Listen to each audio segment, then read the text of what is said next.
Welcome to Chat and Shit, the podcast that's technically about gut health, but who knows what pan the chat led up in. I'm Alana. And I'm Lisa. We're here to bring a celeb mate to grill our gut health experts, and nothing is off limits. From DJs to founders of the gut stuff, we've seen it all. Gut health is complicated and it's super personal, but that doesn't mean it has to be boring. Gut health is serious shit. It's linked to everything from your mental health to your immune system and way beyond. Everyone's banging on about gut health now, but don't worry, this is your one-stop shop for gut facts, Real talk, and enough laughs to make your belly work overtime. Let's get into it.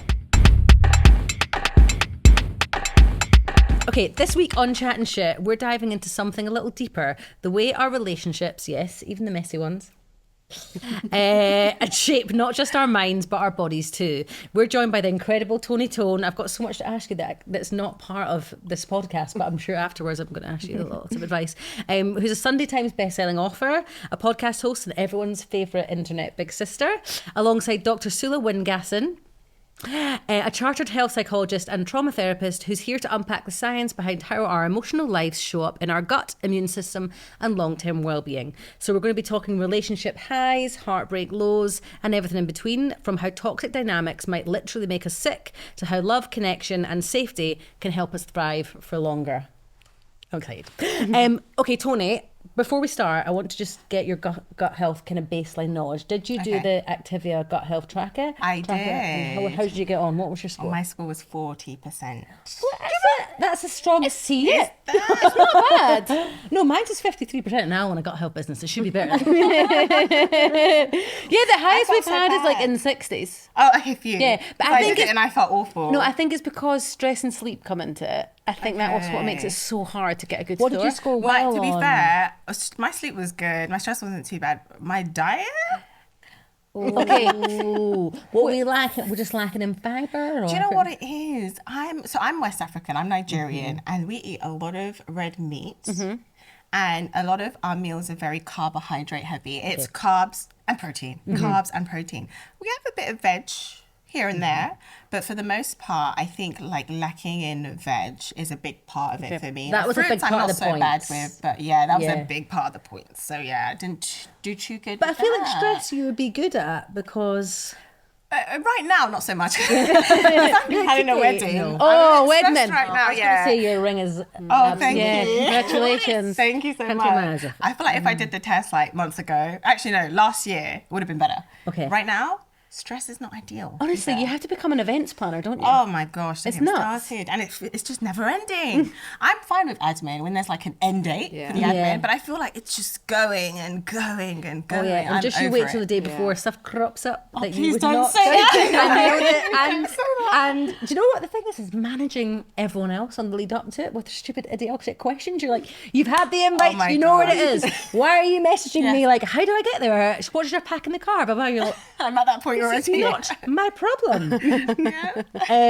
Okay, well, we can dive into stress and cortisol first then, because that's our kind of stress response. And I guess like that can come from lots of different things. I think that, you know, nowadays we're not being chased by a saber-toothed tiger. One hopes. But we do have a lot, especially in relationships, even if you're in a fantastic one, there are a lot of situations whereby you will be triggered and have tension. How does that impact our guts, and what's going on chemically when we are at loggerheads in a relationship? Yeah, I think, you know, one thing is that stress is not one thing, but I think it's helpful to think of it as three things, right? There's stress as like external stresses, demands on us. So like a deadline, a wedding coming up. Then stress as our physiological and psychological response. So how our body's responding to that stress. And then stress as our almost behavioral reaction to that stress, right? When you're like, I'm stressing out because you're engaging in, I don't know, it could be problem solving or it could be worrying and you just can't stop thinking about it. But when we merge them all together, we kind of take on personal responsibility for our own stress. And we think stress management is avoiding stresses, which is impossible, which makes you more stressed about stress. And then you have all of this ongoing physiological reaction to your own stress that you can't manage, if you know what I mean. So on a physiological level, stress is just basically an arousal that happens to help us mobilize to deal with stuff that we need to deal with. We can have an acute stress response, which is like the quick fire stress response that happens like right now, just for me to communicate what my ideas are. I'm having this like adrenaline response that's helping kind of pump all of these kind of good chemicals through my brain so I can coordinate thinking, speaking, what have you. And that's completely healthy, helpful, gets me to do what I need to do. If that goes like beyond a certain point, it might feel more uncomfortable. You know, my heart might be racing. There's adrenaline, noradrenaline that changes my salivary response. It changes, you know, sweaty palms, all that kind of stuff. Again, completely healthy, normal.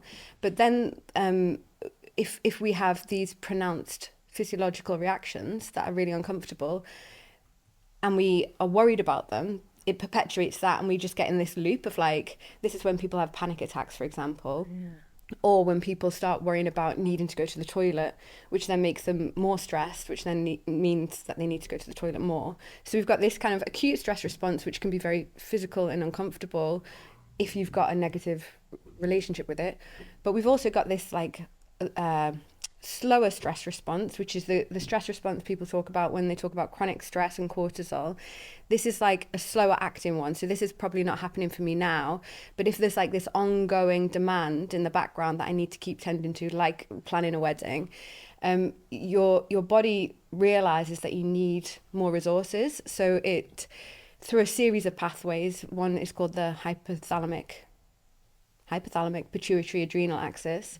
This allows us to secrete cortisol, which allows us to keep getting activated and get the energy that we need, which again, short-term, good, helpful.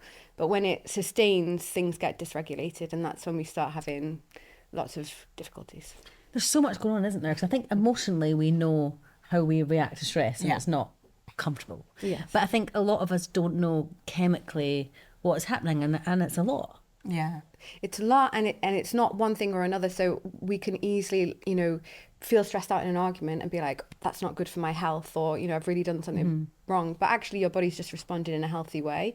But if you keep having arguments and you're in this like unhealthy relational state, then that's going to be chronic stress, which is going to, you know, start depleting your health. What I hate is the type of stress where you're like experiencing it and your body's experiencing it, but your mind doesn't know it's happening. Yeah. Like you don't feel...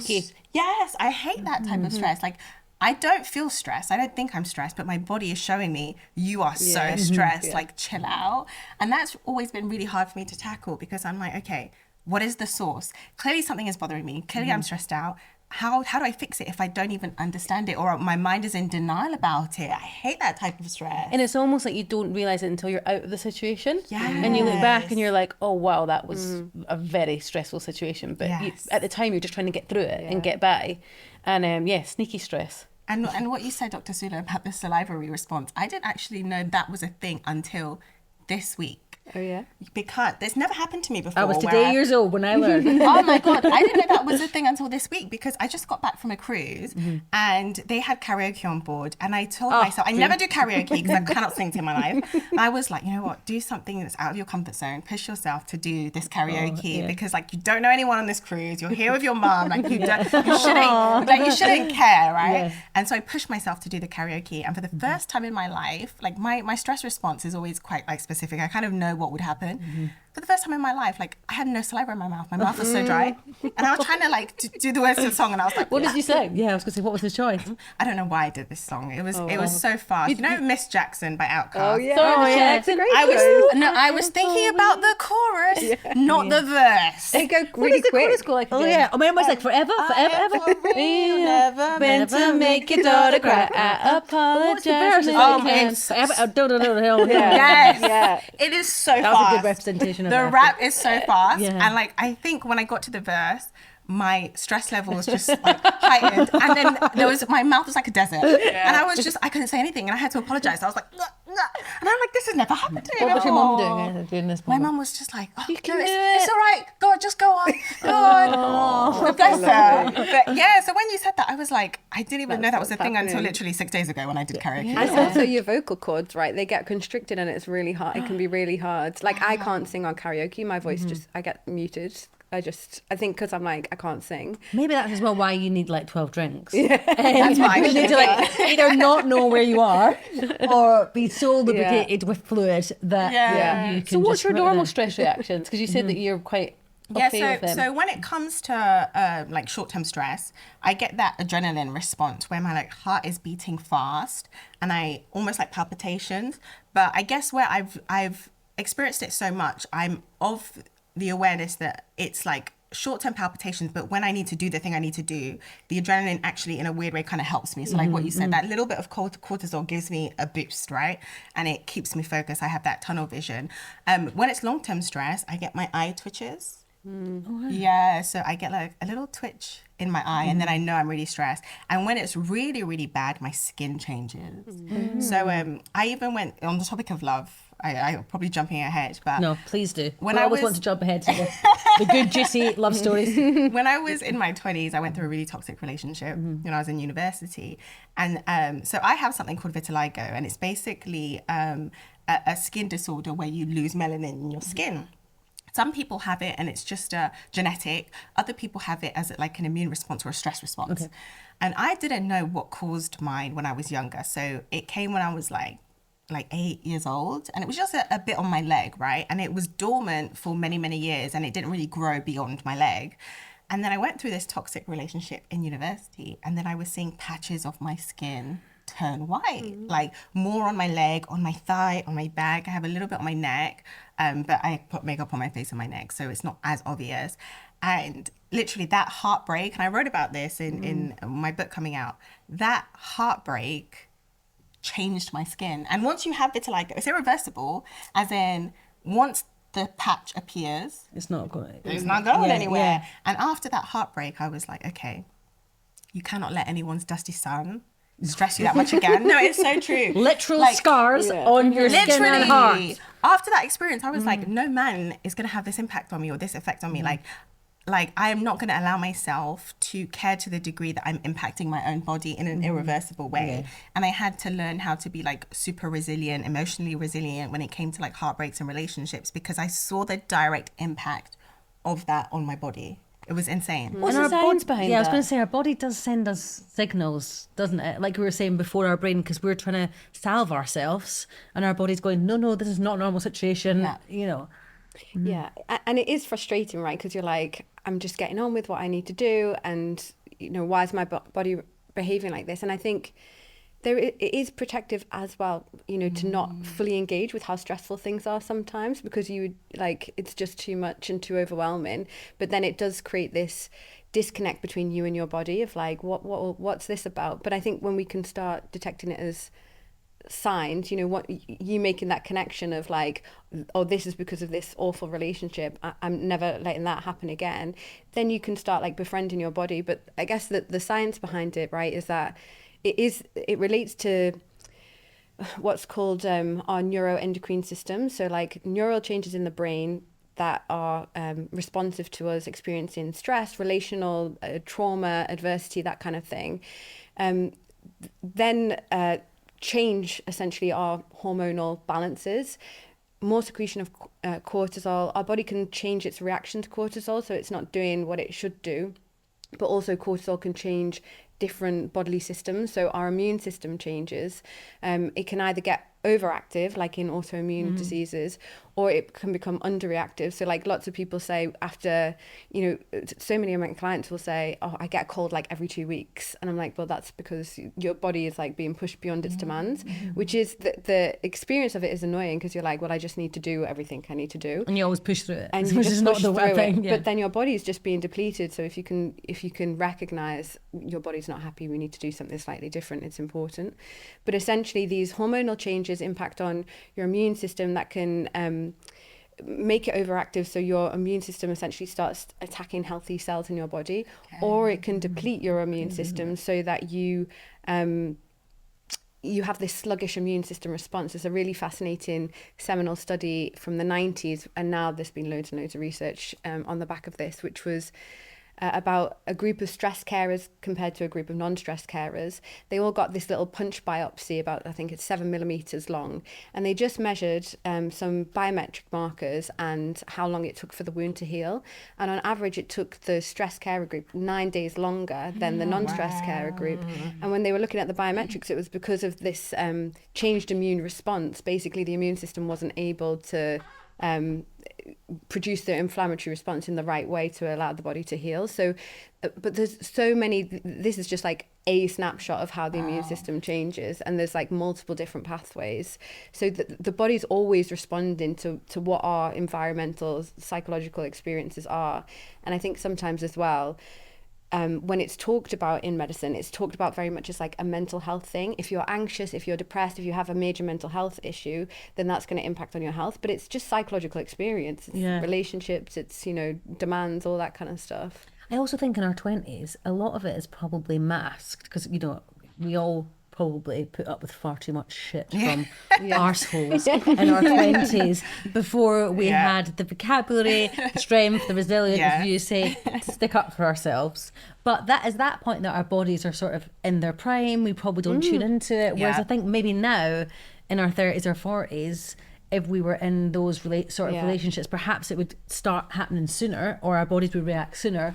So we'd have to take note. Whereas in our 20s, it's, you know, your body's so, especially, I just think, bless you at uni with your wee fresh uni self. And it was a pain. It was, and the vitiligo was making me more stressed. Because then I stopped stressing about the boy, and I was like, my skin, what's going on? And I was like, how do I manage my stress if my stress is making me stressed? Like, how do I deal with that? But even what you said a second ago, Dr. Sula, about clients that have illness or a cold every 2 weeks, I learned that was indicative of me being stressed when it came to work. When I had, again, in my 20s, been in a job that it was just so awful, and I was always calling in sick, not because I was trying to Skype, I was genuinely always sick. And then when I started working for myself, I wasn't sick anymore. So I was like, oh, my immune system is great. Now I'm working for myself. Like, is it because I'm not around people as much?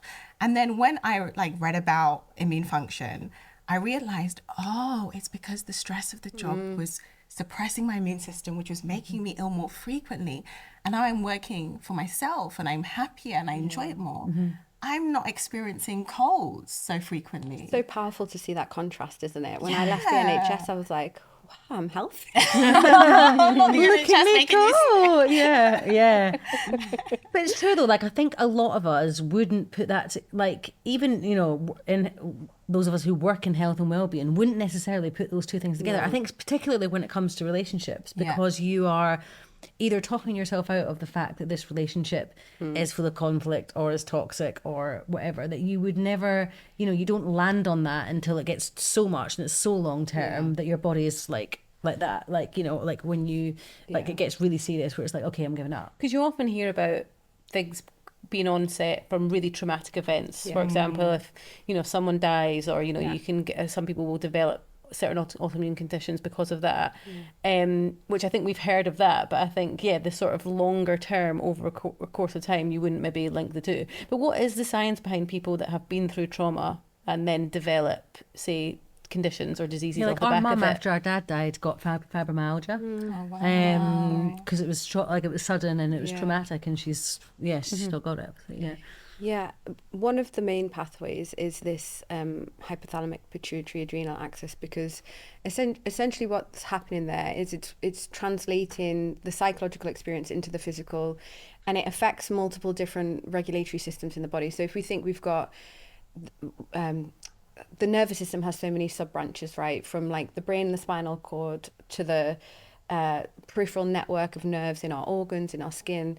So that's its own kind of ecosystem, interconnected with everything, then which is impacted by cortisol, adrenaline, noradrenaline, all of those things that are impacted by that HPA axis. Then we've got these regulatory systems. So we've got the neuroendocrine system, so hormones essentially interacting with neural changes in the brain. We've got our cardiovascular system, so like that heart racing experience, for example, with the increase in acute stress. Metabolic system, and then our enteric nervous system, and there's one other. But essentially, these regulatory systems are constantly working like in a balance to keep us healthy, restoring us back to our baseline, whatever that might be. When when we experience chronic stress, our brain essentially receives a shock. It doesn't process in the same way. That can be for like major trauma, like bereavement, but it can also be for ongoing distressing things that outweigh our capacity, the demands that outweigh our capacity. So then when these physiological changes are happening, they're just like, if you imagine them just sprinkling like shifts across these different regulatory systems. And if it just takes one system to be way off balance to affect the others. So for some people, everyone's got very different biology. For some people, that might be expressed in like cardiovascular changes. For some, that might be more central nervous system changes with pain presentations. For some people, that might be more pelvic and bladder stuff. So we've all got our own like predispositions that make it more likely to be expressed in one way or another. But essentially what it is our internal homeostatic systems that want to get us back to normal are being prevented from doing that, because there's just this ongoing drip of essentially like molecular changes because of these psychological experiences that stem in the brain, but also our body just automatically responds without us having to consciously process anything, you know. This makes so much sense when it comes to heartbreak, because I was just about to say that. yeah, because I'm listening to you about the responses and our systems, and I think about how my friends and family have responded to whether it's divorce or heartbreak or just toxic relationships, and I think about like some of the common symptoms of a broken heart. Hair loss. I have an aunt, like literally when she's stressed, when she's going through any type of heartbreak or relationship issue, she's losing hair. I have a friend who either gains a lot of weight or loses a lot of weight. So there's that metabolic like change. I have another friend who gets chest pain and pain in her arm, not sleeping, things like that. When we look at even like heartbreak in media, it's she's gained a lot of weight because she's eating all those tubs of ice cream. But is it because she's eating all those tubs of ice cream, or is she experiencing like an impact of cortisol in her body that is changing her body in some way? Or like the lack of sleep and how that impacts the skin and getting pimples. And we often think about heartbreak in the emotional sense, like the repercussions of how our emotions have been impacted. But there's such a physical response to it that we often just dismiss or don't take seriously. Actual pain. Yes, yeah, exactly. It takes over your whole life as well. Like if I go back to my first heartbreak. Oh, you know, God, Alana, you are in that. I just drank loads of vodka and Iron Brew. No, I actually found her. Alana was a dancer at the time, and she was in a show, and I was like, I'm gonna have to go up and see her. I found her on this chair with a pint of vodka and a fag, just like. And I was like, Alana, it wasn't even that great. Like, what's the problem? But she was it just like, literally takes over your whole. Yeah. Like you will never be. And did he cheat on you then that came out, but you didn't know it at that point? So yeah, I think so. found out at a later date. What a but it just guy. takes over your whole thought process, and like, of course, that's going to be manifesting physically. Absolutely. Especially when you're smoking fads and having 20 bottles of Glen Well, vodka. indeed, not eating very well and all the rest, not sleeping. And all this. But is there anything we can do when we're heartbroken, like? To help, because like you do feel so helpless. Apart from the only thing you think that will make you feel better is getting them back, and you know Keeping that's your never revenge. Yeah, well, Not always getting it back. Sometimes it's the revenge. Yeah, the anger. Yeah, the pain has to go somewhere. But yeah, there's something in that, right? Giving yourself an opportunity to express anger, because as women, we're not socialized for that to be acceptable. For us to be angry is a very like taboo sort of thing. Oh, they're hysterical. Look at them, they're angry, they're hysterical. Emotionally dysregulated. Whereas like men's anger can be seen as powerful, an expression of like, you know, manliness, which in itself is like a problematic concept. But so what it means is a lot of the time, again, not a conscious decision for us, but we just learn, don't be angry. So we might express that in our anger in different ways. Find ways around it, you know, like to try and reduce our own anger. If we know someone's going to piss us off, we might then try and manipulate a circumstance so we're not going to get pissed off by them, you know, rather than saying, when you do that, that actually does my head in, can you stop, you know? This is actually very refreshing to hear from a scientific professional, because in my book coming out, it's all about getting over like a fuckboy, and the whole premise of the book is allow yourself to feel your feelings, and it's called No Fucks Given, because I'm like, Amazing. be angry, lose your shit, you need to release it. So I'm so glad you've co-signed that message, because I'm like, What are those places you go to and you can smash up microwaves and all that? That's what you need to go. Prescription of that, please. With fuckboys, and we've all had our fair share. yes, You try and rationalise their behaviour, yes, which is the first wrong hurdle. Yeah. Because you cannot get into the fuckboy's head because it's fuckery. yeah, exactly. So no we try and rationale. rationalise it, and they're maniacs. So we can't. They're like toddlers, right? So it's like trying to rationalise with a toddler. They're all maniacs. They don't know what they're doing. They're not in control of their emotions.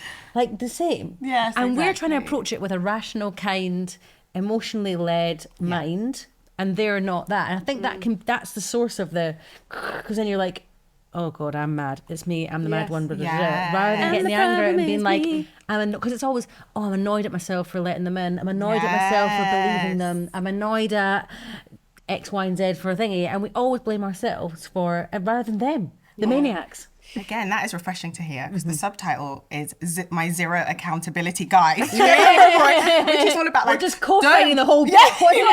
Thank you.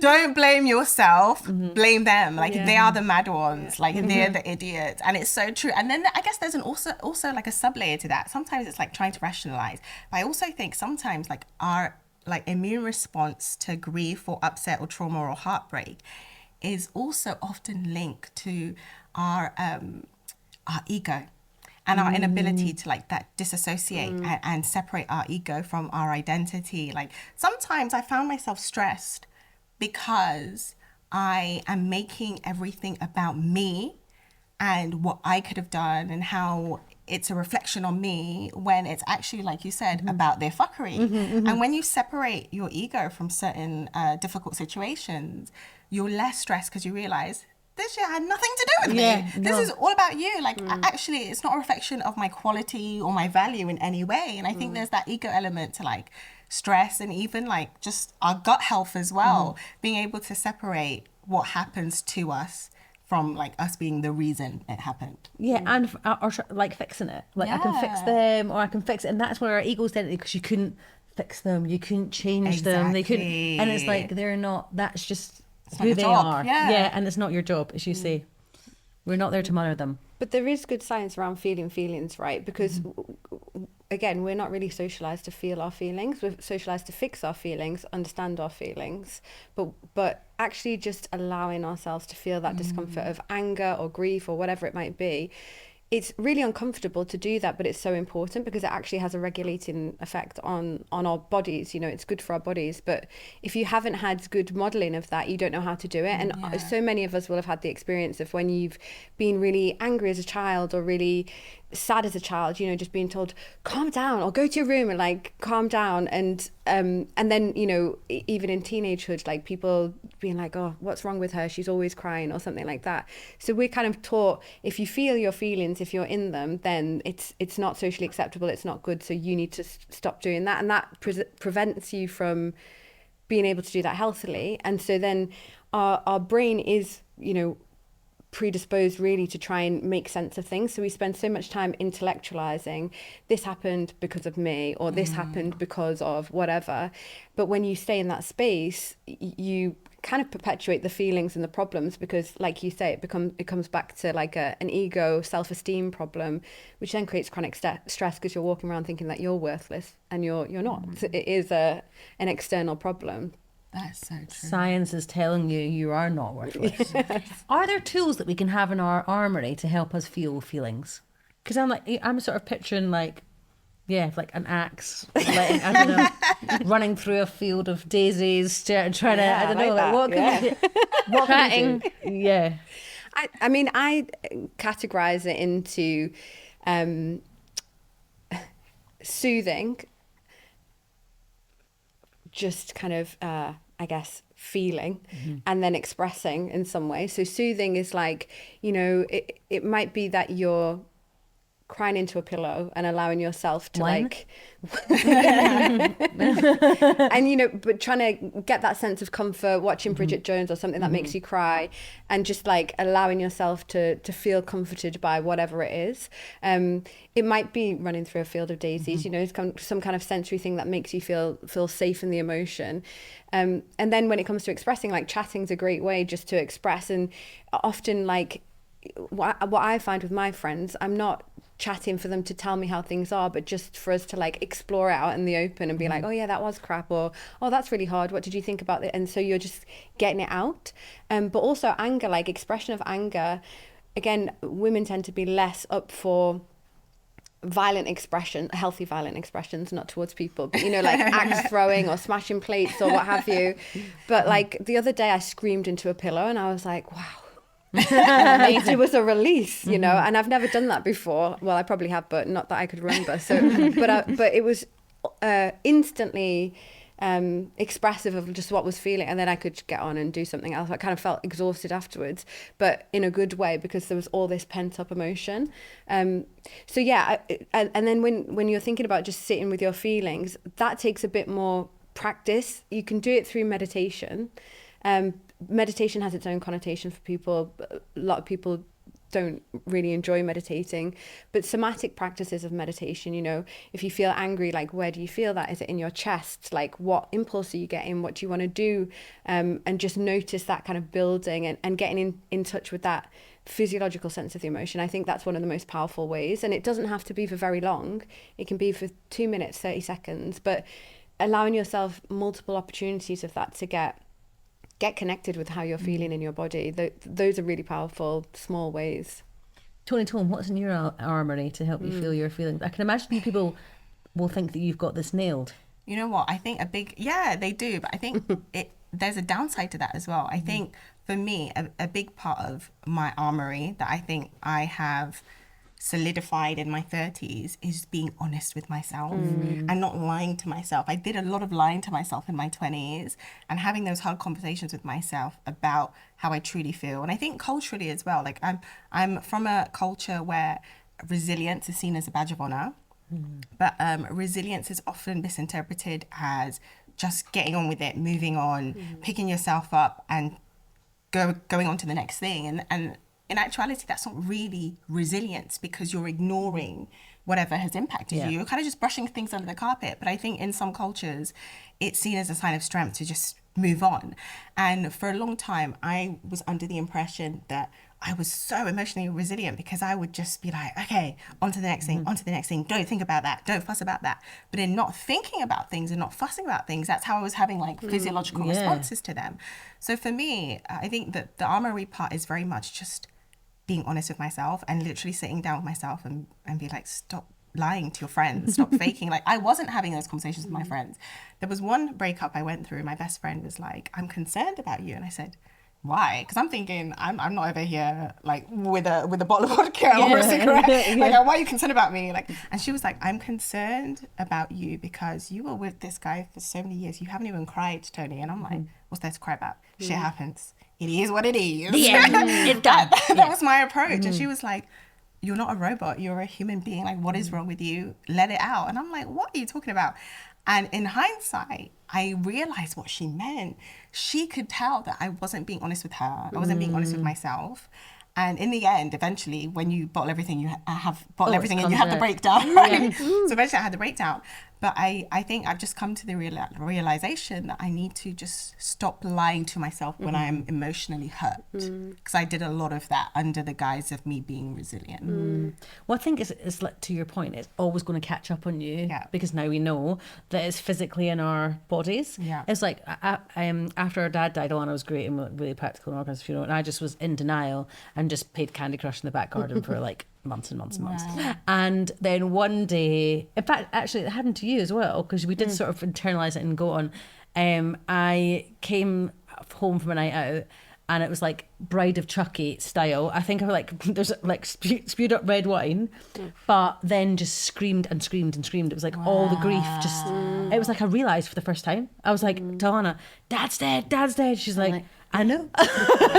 She's like, I know. But it was like, it just been bottled Yeah. up, stored, and now always in this like if I do ever do any like woo-woo ceremonies or something like that, like that grief is still locked in that bit. So as soon as I open it up, it's like I wish I just had a little door that when I was in my house and by myself and it could come out, I just open the door, beep, and just let it out. But it's like, it's almost like that's what needs to happen. It needs to. You can train that though. A little exercises, because it's really hard when it's, you know, real big grief feelings or, you know, long time stored stuff. But just even getting your body familiar with feelings in that remit, so like sadness. So you might think about something that was quite sad for you in the past, not necessarily bereavement, death of your father, but, you know, something else that made you feel sad at the time. Allowing your brain to go back there and just notice what comes up for you, feel it, and then, you know, have your next thing to go on to. You're intentionally choosing to go back to that difficult feeling. Your brain is kind of noticing that. It's also noticing that you're not falling apart and that that's quite safe and that you regulate yourself afterwards. So just little moments, like milliseconds, really, it can be 30 seconds of, I'll just, you know, lean into this sad feeling, not for any reason, you know, other than to train your body, that to show that it's safe. And lots of my clients, you know, that's what's going on. There's been so many feelings that have just been adaptively and functionally pushed to one side, but then, you know, it's kind of negotiating. It is important that you have a chance to let that out a little bit. But I think we do think of these big expressions and now it's done. But that's not really how like life goes either. You know, the things are going to come up and pull on heartstrings around relationships and bereavements and things. And if you have that context of it's safe to feel it a bit, you're less likely to go down those kind of dysfunctional routes of like trying to be really busy and, you know, ignore what else is happening for you. It's like training yourself for triggers, like the workout for triggers. Absolutely. Because that's one thing, I don't watch anything sad or scary on TV. As soon as someone dies, I'm like, goodbye, thank you, I am out. And literally just walk away. So if anyone dies or if anything's sad, I'm like, no, I can't watch it on TV. And I think that's obviously the survival mode. But I think now maybe I need to go into like grief workout and just like give myself little training camps of like, and I think that's what maybe it could be a bonus chapter of your book of how to like deal with triggers. I think that's another thing is like when you see, you know, that like if your ex texts you again or whatever, and that kind of blood run cold moment, and you're back to where you were 10 years before, and you're like, why am I? You know, like I am fine. Why do I feel like this? And it's like if you could have a training camp for that before, then. But that's a good point about practical stuff, because I think we know that gut health is so closely linked with stress. So obviously we do, you know, a lot of things like just be less stressed, and you're like, well, that's impossible. And it's not linear either, so it's difficult. But obviously there's the practical things that we can do for gut health in terms of diet and things like that. And people always say like stress management, but is there like anything other practical tips that we can do? Because I know you do EDMR as well. Can you tell us a bit about that? And what that everybody is? says EDMR. Oh, what is it? EMDR. I'm like, it's like a music version. Oh yeah, that could be a very just like dancing to like hardcore. EMDR. Yeah. Okay. So eye movement desensitization and reprocessing is a type of therapy that was developed for people. Initially, it was developed in the context of post-traumatic stress disorder, and the idea basically is that you put your brain in a state where it's less distressed by past distressing things, and you do this through a process called bilateral stimulation. So what that really means is, initially it was with eye movements, and it still can be, where you would watch something moving from side to side. It might be a light, it might be a finger. And so your eyes are moving rapidly from left to right, which means what we think it means. We still don't have really a lot of research on the mechanisms, but we do on the efficacy. We think that means that it's allowing the two brain hemispheres to rapidly communicate with each other. We also think that it means that your parasympathetic nervous system, so the more soothing, regulating branch of the autonomic nervous system, is activated. And those two things together allow you to be in a bit more of a regulated state, but it also allows your brain to process information in a way that it otherwise wouldn't process if you're just dealing with difficult stuff. And the other thing about it is, if we think about when we were talking about having like the intellectual response versus the emotional response, the intellectual response is usually the prefrontal cortex and the kind of top and front part of our brains. The kind of in the middle of our brains is the amygdala and the limbic system, or the emotional processing areas. They're constantly in conversation. If everything's well, the top and front part of our brain regulates down the emotion in the middle. But when there's certain things, like when we've been traumatized or have really distressing experiences, the amygdala, it's called like the amygdala hijack, kind of takes over, and the prefrontal cortex just can't do what it would usually do. So we're flooded with emotion. Our prefrontal cortex is trying to keep up, like, oh my God, what do we do here? But often that means that we go from a state of problem solving to worry, or from like reflection to rumination. And so we're stuck in the emotion. So in EMDR, the brain's kind of being changed in how it's processing just through this bilateral stimulation. And you set up to revisit a memory from the past that's related to ongoing difficulties. So for example, for you to feel safe with bereavement sadness, for you to feel safe having sad stuff come on the TV or anything about death, we'd be like, okay, so those are our very specific goals, and anything else that there might be. What is that related to? So it might be around, the passing of your father. We might pick a memory that kind of symbolizes that grief. We use this EMDR process where we're looking at, what was the really difficult kind of thought process that's been tagged onto this. And it might be like, I can't control my sadness, or I'll unravel if I'm with this sadness. It might be something else.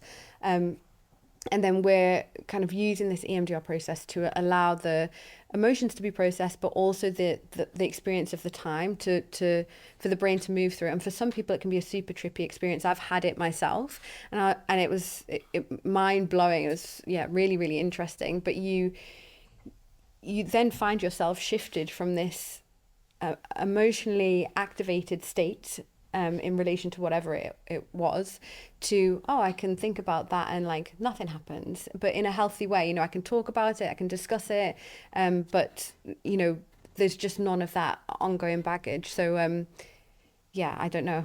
Where were you 10 years ago for us all? Is there a reverse of that for people? So I get the impression it's for people who have heightened emotion, to help them rationalize it and use that prefrontal. What about people who use the prefrontal too much and they don't feel emotion?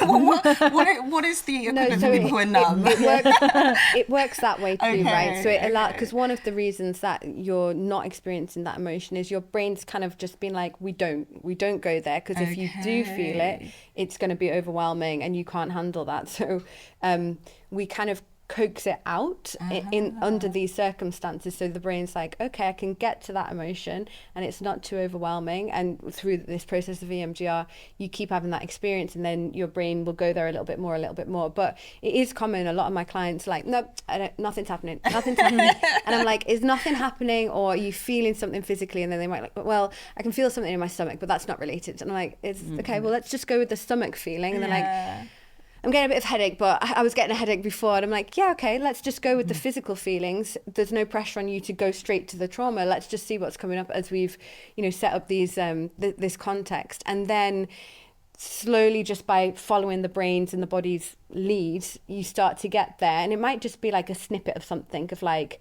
well, I'm thinking that was really crap that what happened. So you're like, okay, so you have to go at the pace that your brain is willing to give you. To go in too far, it can be quite destabilizing, but you're helping your whole system really realize that it's safe to go there. And you might need a bit more coaxing if it's really like, no. It's crazy, isn't it? Our subconscious is just living this life that we have to tap into. Yes. And I want to make sure we have time to get on to the positive things that relationships can bring. And how potentially a good relationship, like the one you're in now, one would hope if you're married, how they regulate. Can they regulate our nervous system? When we're like, give us some good chat. I mean, like, if you think of all your partners, friends, and you just get this like warm feeling of like, just whatever, just notice how you feel, what easily comes to mind. that is an experience of like this physiological safety that safe relationships give us, right? So we're biologically wired to pursue safeness, social safeness, and so ideally we develop through our developmental periods cues of social safeness. That might be like kind words, warm embraces, good eye contact, having fun, laughing, and so that then kind of tells our body we're safe, we're accepted, we're going to be okay. Ideally, we have those experiences around when things are difficult as well, but that's really, really variable. So automatically, our brain just has these representations, and our body has these representations of this is a safe person. Sometimes you meet people and you're like, I think we're going to be friends. Yeah. And this is really interesting as well, because have you heard of mirror neurons? No. These are these little neurons at the kind of generally at the front part of our brain. I think they are somewhere else as well, but they essentially mimic what's going on in other people's mirror neurons. So this is the reason why maybe when someone smiles at you, you automatically smile back, because your mirror neurons is just kind of like reflecting back. And it's also why we can detect like a mood state without someone having said something. When you go into a room and like you're like, oh God, you're in a bad mood. Like, no, I'm not. I haven't said anything. You're like, I can tell. My mirror neurons are firing off my brain. It's a bit like telepathy. Yeah, it is. It's really fascinating. But then this is the same. This is like this is a really lovely thing as well, right? Because you can just catch feelings. If somebody's in a good vibe or taps into your particular safety cues, and we've all got slightly different ones. Then it physiologically kind of relaxes you, and you can get into this like harmonious state. Our neural synchrony kind of wires up, but also our physiological arousal wires up. Did you feel that when you met your current partner, this Oh, definitely. Like cloud of safety? Yeah, definitely. Like I even had a conversation with him just the other week about like how, like, how they say your partner should be your peace? It's so corny, but I said to him, like, you are my peace. Like when I've gone through a bad day, and we're long distance, so it makes it extra tough, because when I've gone through a bad day, all I want is just him, just a hug from him, and then I just feel like nothing matters. But even with the mirror neurons and highlighting the safety of a relationship in your behavior. I remember being with my partner and my mum saying that, oh, you're so much nicer with Taiwo than you were with your ex. And I was like, what do you mean by that? She said, oh, when you were with your ex, you were snappier. I don't know what it was, but you just had less patience and you were more blunt. But with Taiwo, you were just like happy all the time. And I was like, I was happy then. She was like, no, I don't know. And I thought about it and I was like, oh my God, that's so true with him. My physiological state is more at peace. Like everything is better. I sleep better. My diet is better. Even with like, I guess it almost kind of feeds into attachment styles, because sometimes the person can make you anxious, right? Based on how they're behaving. But when you're with a secure partner, they can make you feel secure. And that feeds into your behavior. Absolutely. Yeah, absolutely. I think as well, like anecdotally, a lot of people say like when you meet the right person or when you're in a good relationship, it's like, it's just easy. It's just easy. And like that obviously comes from that, doesn't it? It's like, and it's comes, and I've never thought before that it's about safety. I just thought, I don't know, I didn't think too much into it, but I guess it does, doesn't it? It's like totally. That's where that's or like safety. The bringing out the best in you. Yeah, like, or just being yourself. Just being yourself. Yeah, that is so true. That is so true. Like being a better version of yourself when you are with them, and doing that for each other, as opposed to them triggering those physiological cortisol induced responses, and then you're angrier, you're more aggressive, you're more impatient with people as a result of you actually being stressed and not realizing the relationship is stressing you out. So like a good relationship makes you kind of makes you healthy. I think there's even research about this actually when it comes to cancer survival rates and the impact of mood on cancer survival rates, and also having family and friends around you as well. I think it's not a study about women, breast cancer, and women being around other women. Yeah, absolutely. Commune. I know, I'd love that. Maybe other women in particular. We'll give you 10 years of marriage. Also you can come to you can come after. And it's probably a good place to touch on, because we're nearly out of time, which is annoying because I could just sit here all day. But I guess like emotional intimacy and longevity, I guess, in good relationships, there are quite a lot of studies to suggest that, if is it not that men need women? Men men will live longer if they're married. We'll and live women, shorter. Our life expectancy is lessened. Everything, right? our income is lessened, our life expectancy is lessened, our survival rates are lessened. Basically, do not marry them. Yeah. Oh, Apparently, man. yeah. Oh, You call off this wedding if and you your need bank balance will be a lot higher as well. On average, I guess. Let's hope, we're not the average, you know. Is that true? Or no, you're Dr. Sula's like, I'm not putting myself in. Better great. But the emotional intimacy thing is That's definitely linked to longevity. true. Yeah. Isn't it? And what is interesting as well, there is some research looking at how women interact in their relationships versus how men interact in their close relationships. And women are much more likely to be emotionally expressive, to share, to reflect with each other, have like open discourse, whereas men are less likely to have that kind of open flowing explorative conversation around, you know, very personal things, but they have like something that they're doing together. And then of course they'll have conversation, but it's just less in the intimacy. And I think that probably is also related to men's longevity and and all sorts of things to do with emotional processing for men.